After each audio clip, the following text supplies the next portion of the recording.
So class चलिए अपना part number 3 शुरू करते हैं। पार्ट नंबर 3, बुद्धू बाग। सुदूर, सुदूर मतलब बहुत दूर। और आपके पार्ट का नाम है बुद्धू बाग। बुद्धू मतलब कितना बेवकूफ़ था वो बाघ। सुदूर मतलब बहुत दूर। पहाड़ियों के पार केशवपुर गांव में शामू लक्कड़हारा अपने परिवार के साथ रहता था। उस गांव के निकट ही घना जंगल था। घना मतलब बहुत ज़्यादा पेड़ थे वहाँ पर, जहाँ वह नित्य मतलब रोज़ लकड़ियाँ काटने जाया करता था।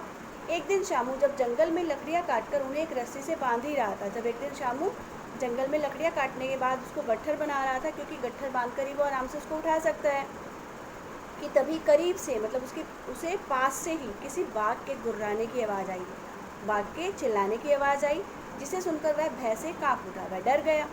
अचानक उसे अपनी जान बचाने का एक उपाय सूझा। एकदम से उसके माइंड में एक ट्रिक आई, एक प्लान आया।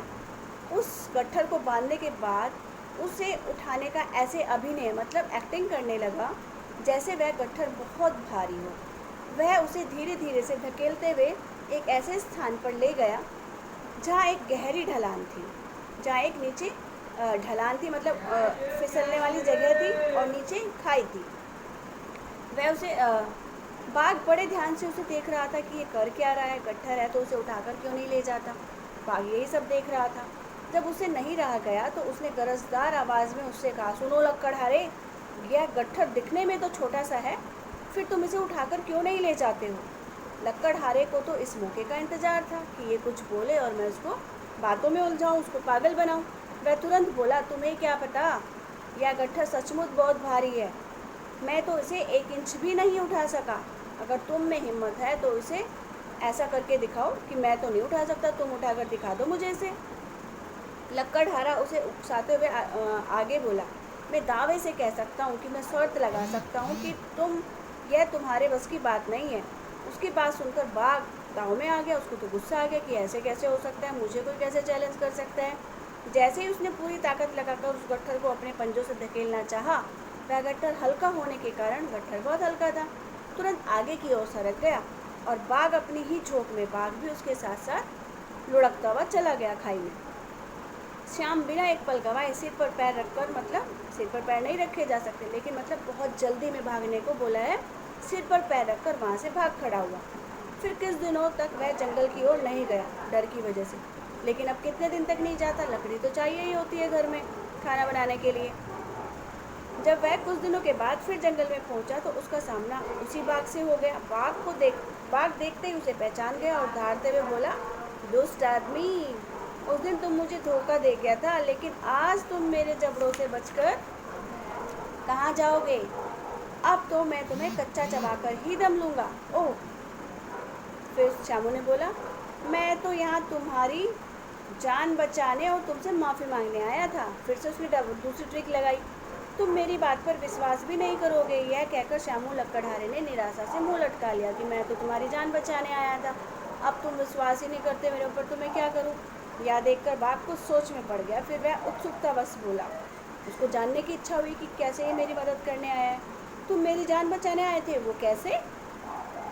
हमारे गांव में लोग कह रहे थे कि आसमान गिरने वाला है, इसलिए मैं रस्सी से बांधकर उसे रोकना चाहता हूँ, लेकिन उन्होंने बताया कि ये रस्सी बहुत छोटी है, इस रस्सी में पूरा आसमान नहीं आएगा।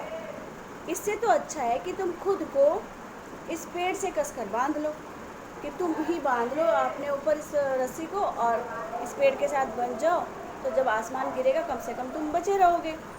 तब आसमान गिरने से तुम्हें कम चोट लगेगी, क्योंकि आसमान कहाँ गिरेगा, पेड़ के ऊपर।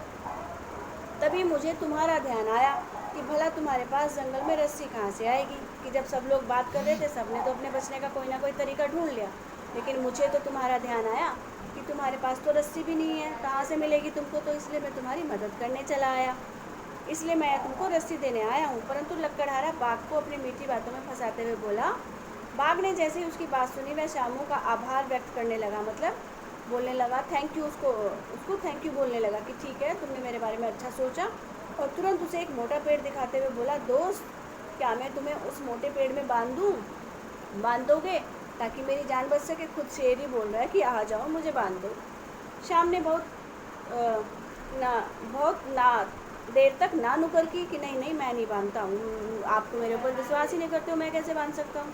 फिर भी शेर ने कहा नहीं नहीं प्लीज़ मुझे बांध दो। तो बहुत देर ना नुक्कर करने के बाद उसके बाद मन में खुश होते हुए बाघ की मजबूती से उसे पेड़ में बांध दिया। उसने बाघ को बांध दिया पेड़ में। फिर वहाँ से सरपट बाघ खड़ा हुआ। जल्दी ही बाघ को पता चल गया कि लक्कड़हरा उसे एक बार फिर से मूर्ख बना गया। अब जल्दी बाघ को पता चल गया कि बादल गिरा ना कुछ गिरा, लेकिन ये मुझे फिर से बेवकूफ़ बना गया। अब तो वह गुस्से से भरा रोज़ उसे जंगल में तलाशने लगा।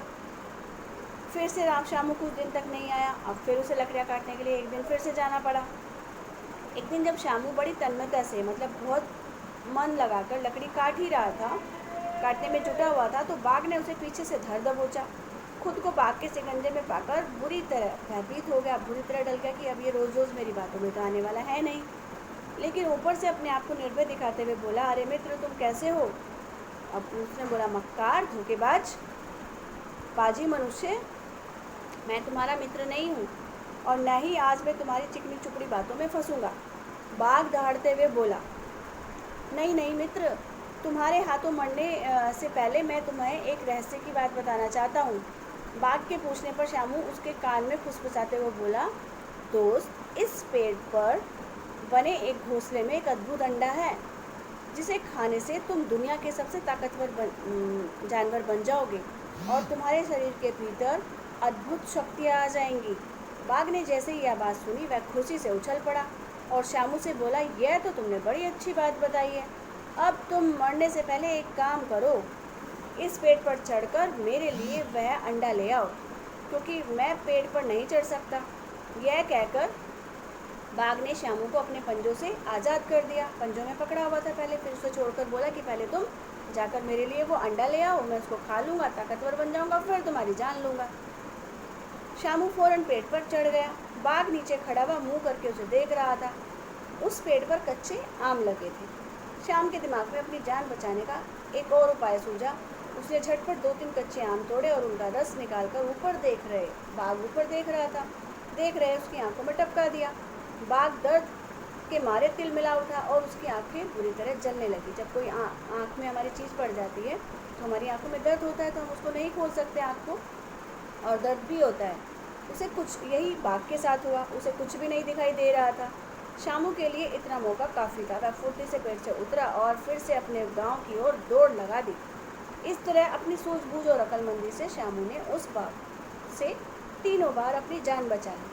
तो इस पाठ से बच्चों आपको क्या शिक्षा मिलती है कि कितनी भी मुसीबत हो, हमें उस मुसीबत का डर कर मुकाबला करना चाहिए, साहस के साथ सामना करना चाहिए, क्योंकि बुद्धि और सूझबूझ से असंभव कार्य भी संभव हो जाते हैं। तो शामू ने कितनी बार अपनी जान बचाई बाघ से? 3 बार। और कैसे? अपनी बुद्धि से, अपने दिमाग से। अगर वो डर जाता तो वो तो पहली बार में ही मर जाता, लेकिन शामू ने बाघ से अपनी बुद्धि के कारण, अपने सूझबूझ के कारण 3 बार जान बचाई। तो वैसे ही आप भी अपनी बुद्धि और सूझबूझ का हमेशा आपको भी परिचय देना चाहिए। ठीक है बच्चों, नेक्स्ट क्लास में मैं आपको इस चैप्टर की बैक एक्सरसाइज कराऊंगी। ठीक है, तो आज के लिए इतना ही। धन्यवाद।